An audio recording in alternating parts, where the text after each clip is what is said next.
이루농구 TV 오신 여러분 환영합니다. 저는 스포츠선 유동혁. 루키더 바스켓 이동환입니다. 예, KBL 응원 팩트 2부 한번 시작을 한번 해보겠습니다. 자, 오늘 방송은 오리온, SK, KT, 전자랜드, DB 순으로 시작을 갖다 하도록 할게요. 자, 예. 이루농구 댓글 우선 정책에 의해서 댓글부터 소화를 하고 가도록 하겠습니다. STJY님이 야구는 FA 계약하면 만약에 계약금 제외하고 4년 100억 계약하면 1년에 잘하든 못하든 25억씩 받는데 농구는 FA 계약하면 몇 년에 얼마 계약하는데 다음에는 연봉이 왜 틀린 건가요? 꼭 답변 부탁드립니다 라고 해드렸는데, 자, 우리 설명 귀요미 예. 이동환 기자님.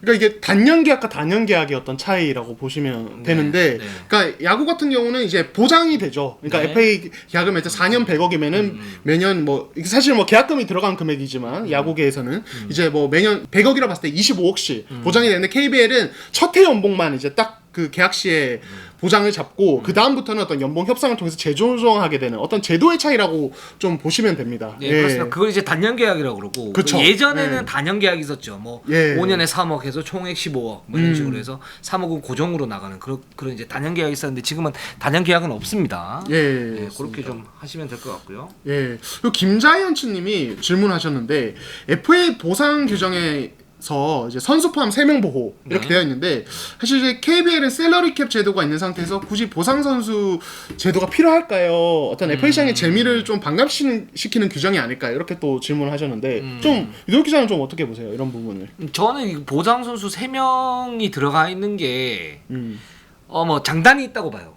장단이 있다고 뭐 꼭 없애야 된다, 저는 이렇게는 생각하지는 않고, 그러니까 현실과 이상, 그러니까 FA 제도를 활성화시키려면 없애는 게 맞죠. 그렇게 됐을 경우에 어떤 전력의 편중화 이런 걸 막기 위해서 보상 선수, 그리고 또 하나는 예전에 이제 FA 뒷돈이 좀 많았을 때 이게 보상 선수 3명이라는 그런 제도마저 없으면 FA 그 뒷돈이나 이런 부분이 너무 많아지기 때문에 그 부분에 대한 어떤 그 제도 장치를 하자. 그래서 이제 만들어간 제도인데, 글쎄 이 부분은 솔직히 말해서 좀 더 봐야 될 것 같아요. 그렇죠. 뭐 장단이 있는 그런 제도이기 때문에 좀 애매하다. 좀 이렇게 말씀을 드리고 싶어요. 그러니까 이제 경우에는 FA면은 정말 자유계약 시장이니까 어떤 선수가 어떤 묶이지 않고 뭐 쉽게 보상 같은 거 없이 이동해야 되는 거 아니냐 이렇게 말씀을 하시는데, 이게 뭐 여러 가지 특수성이 있습니다. 저는 이제 KBL 같은 경우는 이제 어쨌든 현실적으로 선수 풀이 막 두텁잖아요. 미국처럼 막 매해 막 진짜 슈퍼스타급의 어떤 선수가 막 한두 명씩 유망주다 이런 구조는 아니란 말이에요, 사실은. 예, 그렇다 보니까 이게 그런 선수를 잃었을 때 어떤 그것을 많이 하는 방식이 사실 드래프트밖에 없는데, 드래프트에서 뭐 대우를 건질 수 없는 해들이 꽤 많은 어떤 게 현실이고, 그렇다면 사실 보상 규정 존재 자체가 사실 문제라고는 생각 안 합니다. 자, 그리고 그 고영빈님이 졸라게 재미없네, 접어라 접어 라고 말씀하셨어요. 졸라게 재미없는데 댓글까지 달아주셨어요. 예, 아, 접으시죠. 그렇습니다. 언제 접었습니다. 예, 그래도 이렇게 댓글 달아주셔서 감사합니다. 뭐 이런 비난 댓글 또 사실 큰 힘이 됩니다. 예, 오기가 생기거든요. 그림 안 돼, 솔직히. 그림 아니에요? 이거 사실 시비 거는 거잖아요, 그냥 시비 거는 거잖아요. 예, 예. 또 열심히 하라고 자극 주시는 거죠. 예. 그리고 요거는 이제 제가 그냥 개인적으로 셀렉트를 좀 했습니다. 네네네. 이 환조님이 이동환 기자님 꽃이 지고 나서야 꽃인 줄 알았습니다. 네. 제가 이런 거만 찾아봤어요. 예. 이런 댓글이 많아야 될 텐데. 뭐 좀 넘어가도록 하겠습니다. 예, 댓글은 요 정도로 소화를 하고요. 일단 오리온부터 한번 해보도록 할게요. 오리온 같은 경우 외국 선수 2명이 영입이 임박했다. 도장 찍기 직전이다. 별 이변이 없는 한 들어올 가능성이 높다. 예, 그렇습니다. 예. 이번 주 내로 마무리될 가능성이 굉장히 좀 높은 상태고요. 이미 좀 어느 정도 알려진 부분도 있는데, 이 제프 위디, 데드릭 로슨 영입이 임박을 한 상태입니다. 두 선수 다 이 캔자스 대학, 진짜 명문이죠. 미국에서 명문에 속하는 이 대학 동문이라는 점이 조금 이제 흥미로운 부분이고, 일단 제프 위디에 대해서 먼저 소개를 드리자면 NBA 출신의 NBA에서 뛰었던 2m 10cm의 장신 빅맨이고요. 로스는 득점력을 갖춘 저는 약간 스트레치형 스타일의 어떤 4번? 예, 이런 느낌입니다. 그래서 어쨌든 기존의 오리온이 이제 좀 구상했던 대로 빅빅으로 좀 이제 가닥을 잡은 상태죠. 예, 그렇습니다. 제프 위디 선수는 백인. 예, 그렇죠. 근데 이 선수가 좋습니다. 상당히. 상당히 좋아요. 그러니까 기본기가 굉장히 좋은 편이고, 또 뭐 여러 가지 장점인데 슈팅 능력도 괜찮고, 운동 능력도 준수하고, 기동력도 괜찮고, 오프 더 볼 움직임도 괜찮고 그렇습니다. 전체적으로 활동력이 저는 살짝 좀 떨어지는 모습들이 있긴 한데 뭐 두 명이 한 명 뛰는 그런 이제 구조이기 때문에 그런 부분 큰 약점이 될 수는 없을 거고 가장 좋은 거는 제가 볼 때는 이승현 선수의 하이로, 이승현 선수와의 하이로 그리고 이대성 선수의 2대1을 동시에 잘할 수 있는 그런 카드다. 저는 이렇게 좀 생각이 듭니다. 이제 오리온의 한 내부 관계자도 그렇게 얘기를 하더라고요. 2대2에서 좀 기대를 해볼 수 있을 것 같아요. 피켄롤에서 롤맨으로서 역할을 얘기를 하시던데 이 선수를 볼 때 이제 많은 분들이 지난 시즌에 KBL에서 뛰었던 외국인 어떤 백인 빅맨 중에 이제 뭐 오리온에 뛰어서 뭐 사보비치라든지 하면 KT 멀린스 이런 선수가 좀 같이 놓고 봤을 때 이 선수는 뭐가 다르냐면 저는 사실은 좀 기동성이라고 봐요. 좀 더 민첩하고 조금 더 잘 움직여요. 예, 그러니까 이런 부분이 이제 결국에 2대2 게임에서도 롤맨으로서의 역할을 더 잘 보여줄 수 있는 그 두 명에 비해서 그런 부분이 아닌가 싶고 그리고 높이 자체가 너무 좋은 것 같아요. 높이가 좋아요. 예. 그러니까 이게 이승현 선수가 막 저번에 저희가 좀 얘기를 했잖아요. 빅맨이랑 진짜 뛰어보고 싶다. 근데 진짜 이번 시즌만큼은 그런 높이에 대한 부담을 적어도 다른 국내 선수들은 느끼지 않을 정도로 높이는 진짜 확실한 것 같아요. 2m 10이고 운동 능력도 괜찮은 편이고 세로 수비 괜찮고 그렇습니다. 그래서 제프 위디는 확실히 오리온 쪽에서는 전력 강화의 어떤 그 카드 외국인 선수 1옵션으로는 괜찮게 뽑았다. 물론 이제 이 선수가 뭐 션롱이나 우리가 그 일부에서 얘기했던 타일러 데이비스나 이런 선수를 압도한다. 뭐 이렇게는 보기는 그쵸. 좀 봐야 될 것 같아. 그 길고 짧은 대봐야 되는 그런 문제라고 생각을 하지만 기본적으로 지금 오리온의 핵심인 이승현, 이대성 그리고 패시선에서도 괜찮기 때문에 허일영이나 뭐 치진수 쪽에 뭐 찔러주는 패스 이런 것도 괜찮기 때문에 오리온과의 어떤 합 케미는 상당히 좋은 그런 이제 카드일 수 있다. 이런 생각이 듭니다. 예, 그러니까 이게 사실 어떻게 보면 장점인 동시에 단점일 수 있는데 말씀하신 부분, 그러니까 이 선수가 사실 1대1에서는 그렇게 눈에 띄는 어떤 장점을 보여주지 못하거든요. 예, 사실 그게 타일러 데이비스와 또 정말 다른 KC 영입할 그런 부분이라고 생각하는데, 근데 이게 오리온이 국내 멤버가 상당히 좋잖아요. 그렇죠. 이대성, 뭐 허일영, 최진수, 뭐 진짜 이승현까지, 그러니까 국내 선수들의 어떤 득점력, 어떤 기대할 수 있는 부분이 분명히 있는 상태에서 만약에 뭐 1대1에 치중을 하는 스타일의 뭐 1옵션 빅맨이 온다 이렇게 되면은 팀 케미가 깨지죠. 예, 팀 케미 깨지고 코트 밸런스 무너지고 조합 문제 진짜 계속 골머리 앓는데, 이 선수는 오히려 1대1의 비중을 안 두기 때문에 그런 부분에서 좀 조화로운 어떤 모습이 가능할 수 있겠다. 뭐 그런 평가를 하고 싶습니다. 그 단 이제 약점이라고 그러면 클러치 타임에 그럼 누가 에이스 역할을 해야 되나? 예. 이대성이 제가 볼 때는 하거나 저 이승엽보다 이대성이 해야 되는데 이제 그 부분에서 이대성 선수의 뭐 어떤 역할 이런 부분이 좀 더 늘어날 수 있겠죠. 예. 그런 부분에서. 예. 어떻게 보면 이대성 선수 맞춤 외국 선수일 것 같다는 느낌도 들어요. 그런 면에서 진짜 스크리너로서 또 롤맨으로서 도움이 역할을 해주고 높이 확실히 책임져주는. 예. 근데 이제 그런 롤맨보다는 기량은 확실히 좀 위다.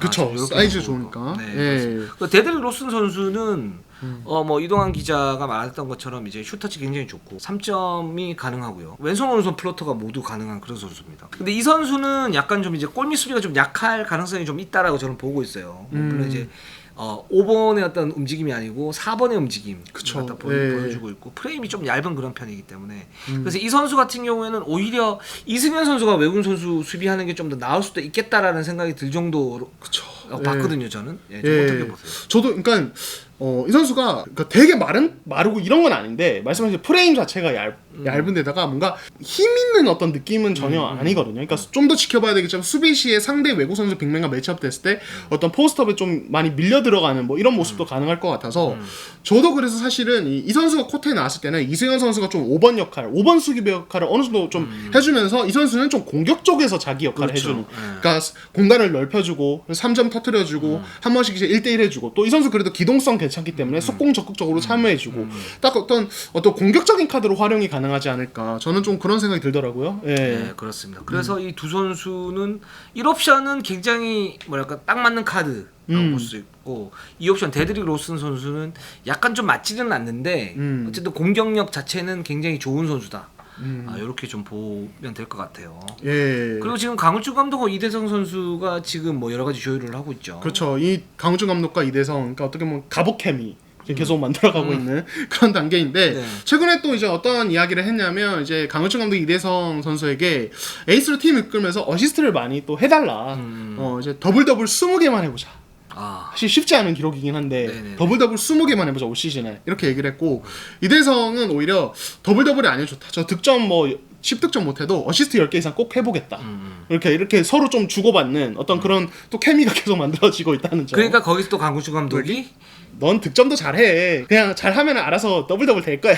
이렇게 또 이제 얘기를 이제 부드럽게 풀어주신. 그게 과연 그게 될지 저도 한번 좀 지켜볼게요. 그쵸. 그 예. 이대성 선수도 뭐 그런 능력이 있는 건 알겠는데 지금까지 사실은 보여준 거는 그렇게 많지는 않아요. 그렇죠. 저는 제가 볼 때는 뭐 챔프전 MVP 받긴 했지만 그러니까 이거는 봐야 되는 문제라고 생각을 해요. 그쵸. 예. 그렇게 하면 대박 나는 거고 네. 아니면 한계가 보이는 거고 그거는 전 좀 지켜봐야 될 것 같아요. 그 관련해서 이대현 선수가 조금 더 간결하게 플레이하겠다는 어떤 얘기를 하더라고요. 좀 근데 나는 궁금한데. 이거는 좀 예. 약간 좀 그래요. 뭐냐면 그때 계속 말씀드리지만 이대성은 깨부수는 농구.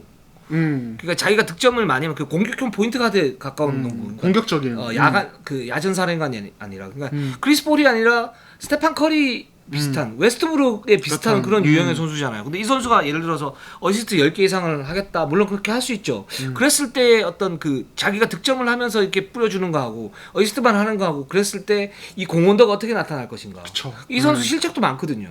저 턴오버가 많은 유형이죠. 그리고 네. 제가 볼 때는 이대성이 운동 능력이 굉장히 좋고 뭐 여러 가지 장점이 있지만 약점 중에 하나가 이런 경기 조율하는 능력은 좀 떨어져요. 저는 이게 약점이라고 보는데 이거를 잘 하겠다?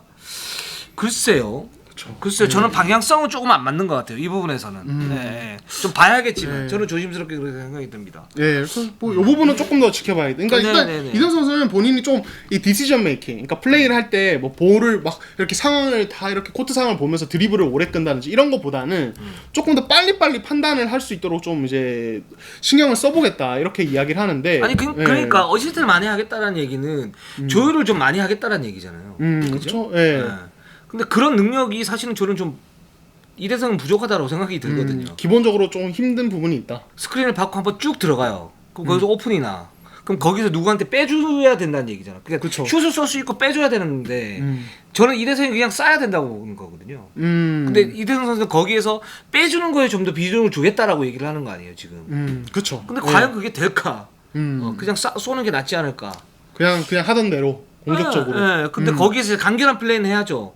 그 쏘는 거하고 또 주는 거하고 거기서 간결한 플레이는 또 카테고리는 좀 다른 거니까 많이 볼을 끌지 않고 2대1에서 쳤을 때 슛을 쏘든지 뭘 하든지 하는데 거기서 드리블을 튀니까 쭉 들어가니까 그게 문제가 된 건데 그쵸. 그 부분을 잘라야 되는 거지 여기에서 뭐 어시스트를 더 한다. 저는 이 부분은 맥락이 안 맞는 것 같다는 생각이 드는 거죠. 예, 그렇습니다. 그래서 뭐 이대성의 플레이는 좀 지켜보자. 예, 전 지켜봐야 된다고 예. 봐요. 그래서 올 시즌에 그 부분에서 이대성이 뭐 계속 얘기를 하지만 입증을 해야 되는 문제다. 그렇죠. 아, 진짜 라는 뭐 생각이 듭니다. 저희가 외국 선수 영입 소식도 전해드렸지만은 이제는 진짜 판이 다 짜여졌어요. 오리온은 진짜 이제 이대성 선수 본인이 증명하는 것만 남았다.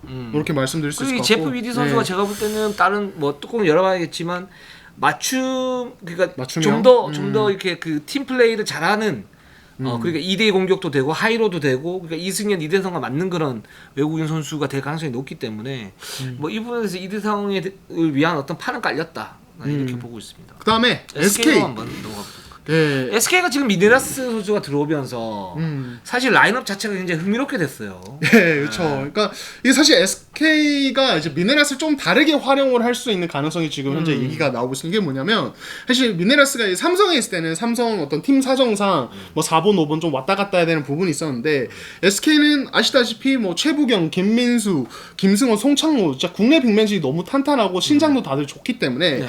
미네라스가 굳이 빅맨으로 뛰어야 될 이유가 없는 팀이거든요. 네, 네. 그러니까 이 부분과 관련해서 이제 문경 감독이 언급이 뭐냐면 굳이 4번으로 뛰게 할 이유도 없다. 그러니까 3번 활용도 고민을 좀 하고 있다. 선수와 좀 상의를 해야 되는 부분이지만은 그렇게 해서 좀 이제 3번 활용을 좀 많이 할 수 있는 어떤 라인업도 짜보겠다. 그게 얘기를 이제 하고 있거든요. 수비에서는 네. 지역방을 쓰겠다는 얘기죠. 그렇죠. 아무래도 이제 대인방 하면은 이제 어떤 사이드 스텝 문제가 있으니까. 예. 왜냐면 이제 김민수나 최부경이나 이 두 선수가 외국 선수를 맡기는 쉽지가 않잖아요.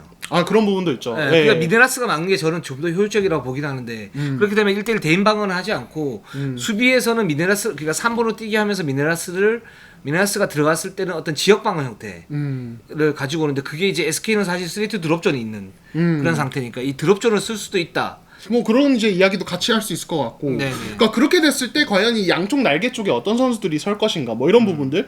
탑에는 또 누가 올라갈 것인가. 이거는 뭐 사실은 뭐 경기 중에서도 뭐 연구를 하면 수시로 문경 감독이 바꿀 수 있는 부분이긴 하지만 또 같이 얘기를 해볼 수 있을 것 같고. 그래서 문경 감독이 뭐 약간 농담을 살짝 섞어서 이런 얘기도 했어요. 그러니까 라인업 상으로 최준영, 안영준, 미네라스, 김민수, 최부경 이런 어떤 라인업도 한번 연습 경기 때 한번 테스트를 해보겠다 이런 이야기를 했어요. 저는 어떻게 보세요? 이런 네. 테스트는 굉장히 좀 긍정적이라고 봐요. 그러니까 이제 최준영 선수가 1번이 되겠죠. 예, 그렇죠. 예전에 이제 유작 감독이 대표팀에서 최준영 선수를 인도네시아전인가 그때 이제 잠깐 일본 선수들 세웠었고, 저도 그때 말씀드렸던 것처럼 그 장신 포워드들 중에 포인트 가드로 가장 성공에 근접한 선수는 최준영이다 이렇게 얘기했는데, 뭐 그렇기 때문에 이제 그 이 빅 라인업이 어느 정도 효율성이 있을 수는 있죠. 있을 수는 있는데, 근데 잘 짜야죠. 그렇죠. 네, 잘 짜야지. 진짜 어떤 디테일들을 잘 맞추는 게 되게 중요할 것 같고. 네네네. 이제 유동혁 기자는 어떤 이제 최부경, 김민수 쪽의 어떤 외국 선수 수비 또 얘기를 했지만 저는 미네라스가 이 3번 수비를 어느 정도 해낼까 사실 이것도 조금은 지켜볼 부분이라고 생각하거든요. 기본적인 신장도 좋고 그리고 사실 그렇게 느린 편이 아니지만은 또 이게 수비에서는 약간 다르기 때문에 또 이 선수가 어떤 공격 쪽에 힘을 썼다가 수비에서 조금 이제 좀 지치는 모습을 많이 보여줬었잖아요. 지난 시즌에도 그게 또 어떤 기복 문제랑 또 연관이 또 있었던 때가 있었는데. 근데 실전에서 생각을 해보면 미네라스가 만약에 3번으로 들어간다 그러면 미네라스를 제치면서 뭔가를 할 수 있는 국내 3번이 누가 있을까요? 송교창 정도? 그쵸. 송교창, 네. 양홍석 정도? 근데 이 만약에 미네라스가 앞에서 막는다 그러면 송교창, 양홍석이 자신감 있게 뭔가 포스트업이나 뭐 페이스업이나 할 수 있을까? 저는 뭐 쉽지는 않다고 보거든요. 그리고 예. 나머지 3번들 같은 경우는 기본적으로 이제 뭐 스팟업 슈터식으로 외곽에서 스트레치를 할 거 아닙니까? 그랬을 때 미네라스는 쉴 수 있죠. 아, 그렇죠. 예. 뭐 그런 부분에서는 저는 도움이 좀 되지 않을까라는 생각이. 큰 문제는 아닐 것이다. 아무튼 좀 지켜봐야겠지만 SK는 일단은 이런 제가 봤을 때는 거의 KBL 역사상 가장 큰 라인업이거든요. 이게 거의 그런 라인업 아닌가요? 예전에 뭐 빅 라인업들이 있었지만은 종종 일단 포인트가 또 최준영부터 2m대니까 평균 신장으로 보면 그렇죠. 예, 그러니까 이런 빅 라인업 사실 뭐 이제 미네라스 3번 수비 또 이제 뭐 긍정적으로 오히려 얘기도 해주셨지만은 그렇다고 기동성이 그렇게 떨어진 라인업도 아니에요. 사실은 기동성으로 1, 2, 3번. 상대를 갖다 죽여버려야지 이 라인업이면. 오히려 네네, 예. 그렇죠. 그래서 사이즈와 기동성을 오히려 겸비했다는 점에서 되게 좀 좋게 볼 수 있는 라인업이다. 뭐 이렇게 좀 평가를 할 수 있을 것 같습니다. 예. 근데 이거는 좀 테스트 좀 해봐야 되고. 그렇죠. 지켜봐야죠. 좀 봐야 될 것 같습니다. 예. 문제점이 분명히 발생은 하긴 할 테니까 이걸 어떻게 해결하느냐, 또 상대가 어떻게 나오느냐. 그러니까 특정 어떤 상대일 때 이거는 활용이 가능해요. 예를 들어서 1, 그쵸. 2번, 예. 1, 2번 라인이 뭐 좀 작은 선수들이다. 그럼 미스매치를 활용해서 공격을 할 수 있는 거고. 그쵸. 또는 미네라스 쪽에서 미네라스 3번을 쓸 수 있는 어떤 특정 라인업, 상대 라인업이 있다. 이런 맞아요. 식으로 쓸 수 있는 거니까. 예. 좀 봐야 될 것 같고. 이건 아마 뭐 시즌 중에 만약에 쓴다고 그러면 아주 깜짝으로만 3분, 5분 요 정도 이렇게 기습적으로. 그렇지. 예. 예. 예. 그런 식으로 이제 뭐 SK가 사실 좀 버거운 팀들 뭐 DB라든가 그런 팀들이 될 가능성이 높지 않습니까? 이제 그런 팀들한테 뭐 기습적인 어택을 할 때 딱 쓸 수 있는 그런 예. 상황이라고 보고. KT로 넘어가 보도록 하겠습니다. KT는 지난 연봉 분석 도중에 가장 많이 나왔던 얘기가 김영환 선수를 4억 2천인데 왜 이렇게 많이 주느냐 이게 댓글에도 많이 달렸었고 네. 그래서 저도 김영환이 좀 많긴 했어요.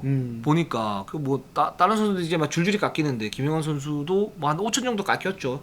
지난 연봉이 4억 7천이었으니까. 좀 왜 이렇게 됐을까? 또 봤는데 김영환 선수 4억 2천은 저 생각에는 받을 만하다. 그 첫 번째 이유가 일단 김영환 선수가 4억 7천을 받았죠. 지난 시즌에. 그쵸. 지난 시즌에 4억 7천. FA에서 4억 7천을 받았어요. 그래서 KT가 김영환 선수였던 나이 이런 부분을 봤을 그리고 뭐 FA에서 어떤 그런 약간의 거품 이런 걸 봤을 때 3억대 후반을 처음에 제시를 했는데 김영환 선수는 이건 너무 많이 깎는 거다 그러면서 나름대로 어떤 논리를 갖다 제시를 했는데 그 논리가 사실 이게 화력도하고 연관이 되는 거거든요. 그러니까 이제 데이터가 있지 않습니까? 이 선수가 42경기를 다 뛰었어요. 그쵸. 예. 평균 26분 38초 뛰었어요. 엄청 많이 뛰었죠. 예. 그리고 기록이 9.1득점, 3.3 리바운드, 2.0 어시스트.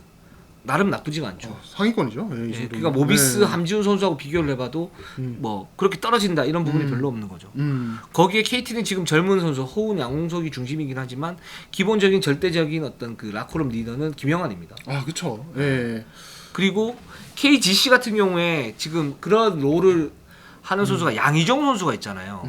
양희종 선수가 4억에서 3억 6천, 4천이 깎였는데 이 선수가 42경기 뛰면서 24분 뛰었고 4.3득점, 3.8 리바운드, 2.7 어시스트, 1.1 스틸을 기록했어요. 그러니까 기록상에 나타나지 않는 어떤 수비 공헌도는 양희종이 좋긴 하지만 김영환하고 그런 이제 수비 공헌도, 공격 공헌도 뭐 그리고 뛰는 양 이런 걸 봤을 때 김영환이 밀리지가 않는단 말이에요. 그런 상태에서 4억에서 3억 6천을 4억 6천이 됐어요. 4천 깎였는데 그게 KGC 입장에서는 양희종이 라커룸 리더인 부분도 있고 기록상에 나타나지 않는 어떤 공헌도가 있는 선수이기 때문에 그렇게 줄 수 있다라고 했는데 그러면 김영환이 예를 들어서 4억 7천에서 뭐 1억 뭐 2천 정도 깎은 뭐 3억 5천이나 3억 7천 1억 정도 깎은 3억 7천을 받는 게 그럼 합당하냐? 이 예를 봤을 때는 그렇지는 않다라는 거죠. 5천 정도 깎였으니까 이 정도는 4억 2천 정도면 괜찮다. 전 요렇게 좀 판단이 되는 거죠. 예, 저는 이제 코트 안에서는 저도 개인적으로 좀 얘기를 하자면 코트 안에서는 사실은 허언이 이제 출전한다는 가정하에 KT의 어떤 스타일의 어떤 농구는 그날 김영환의 어떤 활약에 대해서 따라서 팀 전체가 왔다 갔다 하는 경기들이 되게 많았어요. 네네네. 그러니까 김영환 선수가 좀 이제 그날 좀 감이 안 좋거나 이 선수의 어떤 활약이 조금 이제 줄어들면은 KT 전체 경기로 또 다운되고 이 선수의 경기력이 올라가면 KT 전체의 경기력이 올라가는 경향이 허원 선수가 출전했다는 가정하에서는 좀 그런 경향들이 좀 있었거든요. 그러니까 결국엔 김영환의 활약이 KT의 어떤 경기력 자체가 되게 직결적으로 좀 연결된 부분이 제가 봤을 때 저는 분명히 있었다고 봅니다. 그리고 저는 이 라커룸 리더 얘기는 분명히 좀 이제 많은 분들이 아셔야 된다고 봐요. 그러니까 KT가 되게 젊은 팀이고 최근에 리빌딩을 되게 많이 진행을 해왔는데 그러면서 베테랑들이 많이 좀 이제 팀을 떠났죠. 자연스럽게 이제 뭐 트레이드도 하고 뭐 이렇게 하면서 그렇게 되면서 어떤 이제 허원 양우석 이런 어린 선수들의 어떤 정신적인 어떤 이제 지주 역할, 기댈 수 있는 역할을 할 수 있는 선수가 사실은 김영환 선수가 진짜 거의 혼자서 다 해냈다고 보셔도 됩니다. 그 정도로 되게 신뢰도가 높은 베테랑이에요, 팀 내에서. 그러니까 이런 부분들까지 감안했을 때는 저는 저도 막 이렇게 이상하게 볼 금액은 아니다. 그리고 이동 기자가 지난주에 어떤 연봉 협상 얘기를 하면서 이제 언급하셨지만 가장 중요한 거 KBL 연봉 협상에서 출전 경기 수. 그리고 얼마나 꾸준하게 뛰느냐 이거거든요. 사실 그 부분에서 김영환 선수는 42경기 평균 26분 38초면 100점 만점에 거의 뭐 90점 100점 이 정도예요. 그렇죠. 그러니까 그거를 베이스로 깔았을 때는 사실은 이해가 안 되는 어떤 그런 것들이 아니죠. 예. 네. 그러니까 사실은 김영환 선수의 지금 뭐 팀 내 비중이나 이런 걸 보면 그러니까 그 외부적인 거 빼놓고 4억 2천이면 살짝 좀 많다라는 생각은 들어요. 그렇죠. 약간은 냉정하게. 오버했죠. 근데 네. 이게 뭐가 있냐면 이전 FA 계약을 했을 때 4억 7천을 줬단 말이에요. 전 이게 오버페이라고 생각이 드는 거예요. 4억 7천을 준 상태에서 이 선수가 이렇게 계약을 했는데 거기에서 깎는 금액이 1억 이상 넘어간다. 이거는 좀 아닌 거죠. 그렇죠. 예. 그러니까 5천 정도 깎는 게 맞는 건데 그 이전 출발점 자체가 제가 볼 때는 이게 좀 오버페이였다 기본적으로 라는 생각이 들고 그리고 이 상태에서 5천 깎은 거는 뭐 별 문제가 없는 그런 상태 그러니까 더 깎기는 뭐한 상태다. 그렇죠. 이렇게 좀 예. 보입니다.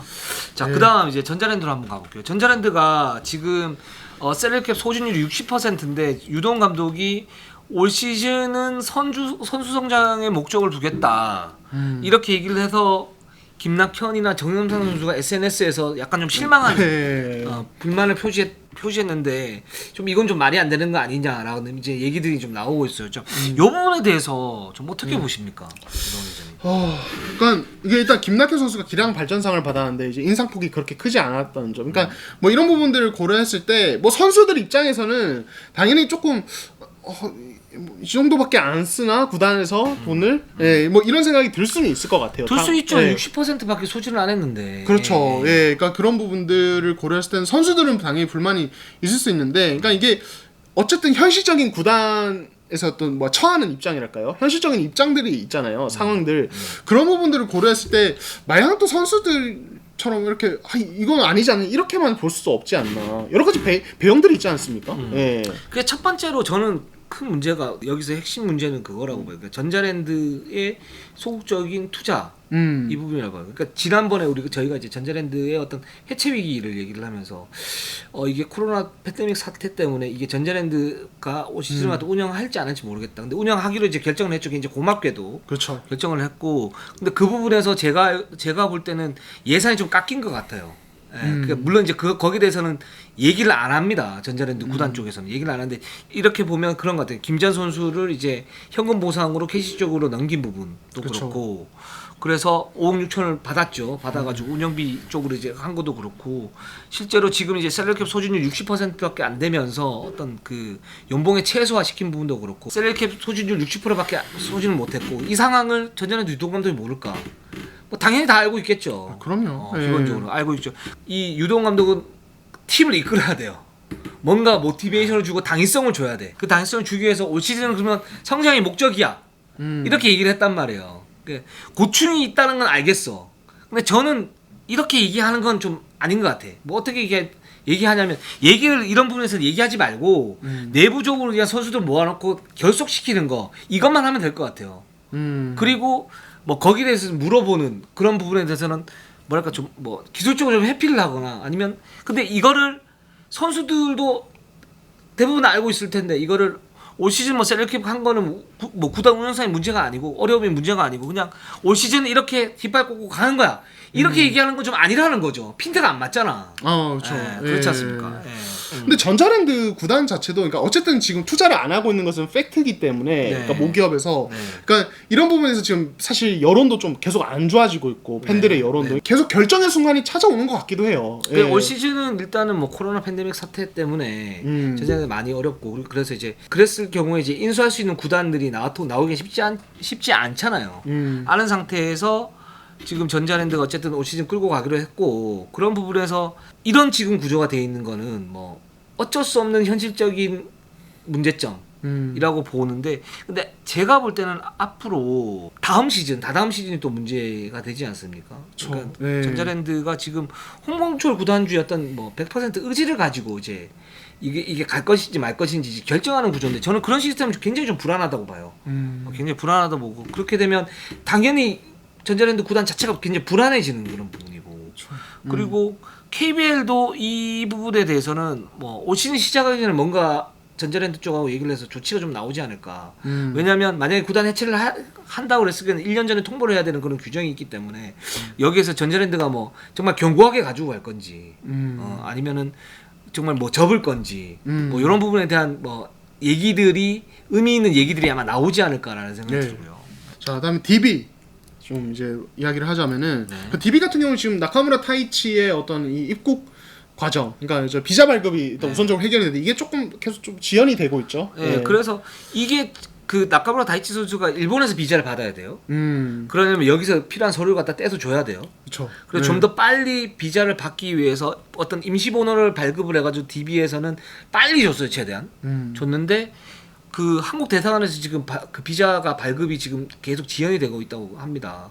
보통 평소보다 좀 늦는 거죠. 이런 부분에서 늦는데 아마 나카무라 다이치 선수 같은 경우에는 이번 주 정도 안에는 좀 나올 것으로 보고 있고 이게 좀 늦어진 건데 보고 있고 그렇게 되면 이번 주 발급을 받고 들어와서 2주간 자가격리를 하고 7월 말 정도에 선수단에 정상적으로 합류할 수 있지 않을까. 지금 DB 구단은 이렇게 보고 있는데 DB 입장에서는 좀 빨리 좀 와서 나카무라 다이치 선수 같은 성장폭도 있고 또 훈련을 좀 더 빨리 받으면 그만큼 이제 성장폭이 늘어날 수 있는 그런 가능성이 있는 선수이기 때문에 그랬으면 좋겠는데 이런 부분에 대한 좀 고민이 좀 있다고 그러고요. 그리고 김정주 선수가 지금 뭐 연봉 킹이긴 한데 7억대로 떨어졌죠. 그렇죠. 7억 1천만 원. 많이 떨어졌는데 이제 그 부분에 대해서 DB 구단에서는 이제 셀러캡의 어떤 그 역시 그 한계 때문에 김정우 선수한테 그 정도밖에 이제 책정을 갖다 못했다. 그리고 한 달 동안 이렇게 하면서 사실 그 부분에 대해서 얘기를 많이 했고 결국은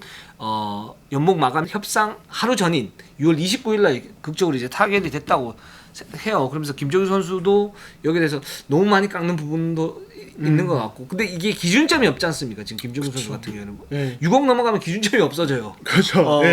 그런데 그 부분에서 좀 이제 양보를 한 부분도 있죠. 김정우 선수도 어쨌든 그렇죠. 뭐 12억을 받다가 7억을 받게 된 거니까 그렇다고 못했던 것도 아니고 근데 뭐 그렇게 됐다고 이게 어쨌든 뭐 지금은 이제 그 원소속 구단 협상이 이제 국내 선수 FA 제도에서 없어지면서 이제는 이제 그런 케이스들이 이제 안 나올 텐데 그러니까 결국에는 이 12억 그 전에 첫 연봉 12억이 넘는 그 금액은 어떤 제도상의 어떤 특징으로 해서 더 조금 이제 값이 더 올라간 부분이 분명히 있었단 말이에요. 근데 이제 또 그 다음 해가 되면은 아까도 말씀드린 이제는 단년 계약이기 때문에 어떤 적정 수준으로 연봉을 이제 어떤 회귀시키는 어떤 그런 작업들이 이제 벌어지게 되는데 그 네. 과정에서 어떤 선수 입장에서는 이만큼 올려놨는데 갑자기 이렇게 내려가는데 그렇죠. 이게 심리적으로 거부감이 사실 클 수밖에 없어요. 사실 이게 결국에는 뭐 일부에서 언급했던 뭐 최현민 선수라든지 그 외에 뭐 다른 선수들, 다른 FA 어떤 대여 선수들의 어떤 이후에 어떤 연봉 행보와도 되게 관련이 다 있잖아요. 근데 상황을 잘 판단을 하셔야 돼요. 그러니까 이제 대중들이 납득을 해야 될 거예요. 너무 팬들이 납득을 해야 될 거예요. 그쵸. 근데 예. 그 팬들이 납득을 못하면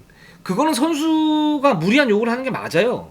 그쵸. 제가 예. 볼 때는 좀 냉정하게 얘기하면 아니면 자기가 원하는 금액이 있으면 거기에 대한 어떤 논리 제시가 필요한 거잖아요. 논거 제시가. 그쵸. 이제는 뭐 구단이 뭐 갑질을 한다 이런 시대에서는 좀 벗어난 것 같아. 살짝. 그러니까 그런 거에 대한 논리가 필요하다고 생각이 들고. 그래서 이제 뭐 양보라든가 이런 부분을 갖다 할 필요가 있다라는 생각이 듭니다. 예. 그렇습니다. 자, 오늘 방송은 여기까지 하겠습니다. 자, 항상 구독해 주시고 시청해 주신 여러분 너무 감사합니다. 자, 네이버 유튜브 구독, 좋아요. 알람 감사합니다.